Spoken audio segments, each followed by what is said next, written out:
Happy Thursday. Looking at our rain chances, you'll notice that today and tomorrow remaining high, and then as we head into the weekend, some passing storms for now, but it'll all depend on what happens with the tropics because we are watching not only 1, 2, but 3 areas at this time. The one that we'll be more closely monitoring is a tropical wave that's currently over Hispaniola, dumping heavy rain there over Dominican Republic and Haiti. And we also have Tropical Storm Humidity, which formed as of yesterday, that is expected to likely continue moving west-northwest and stay west of Bermuda.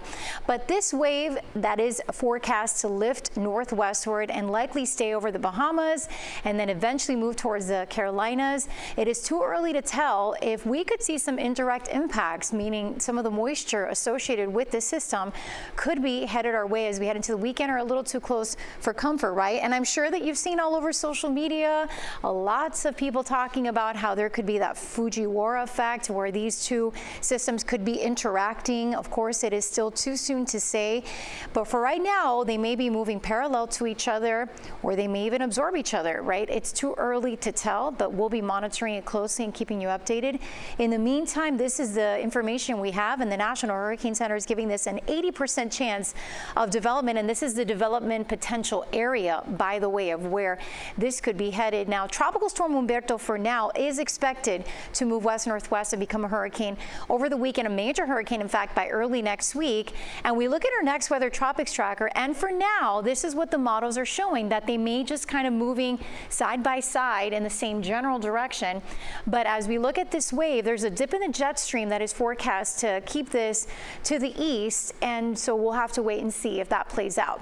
Hurricane Gabrielle, in the meantime, by the way, is headed towards the Azores and Portugal.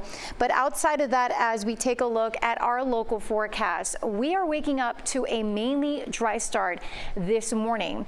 Just a few showers have been moving in across Ocean Reef, and that's about it. Now those showers have dissipated, but some of the roads will be slick there. And we're waking up to the upper 70s in Broward and Dade County, the low 80s across the Keys. We're going to feel like the upper 90s and hundreds, my friends, heading into the afternoon, and that heating of the day and the moisture will fuel those storms or higher rain chances between 1 and 6 p.m. If you're headed to the beach, there is a low risk of rip currents. The UV index is very high. No alerts or advisories for my boaters over the Atlantic waters or the Florida Keys. Our next weather rain tracker is showing that, yeah, this morning we may see a couple of showers, but really it's the afternoon when we get the action going. Some downpours and localized flooding can't be ruled out as some of the storms could be slow movers. Tomorrow morning, a quiet start for your Friday, and then another round of storms heading into the afternoon and evening. Next weather 7-day forecast showing we continue with those highs near 90 degrees.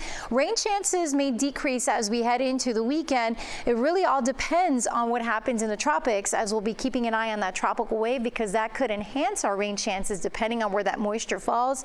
And then heading into next week, we'll see a 40% chance of storms Monday. Highs will be in the upper 80s Tuesday and Wednesday.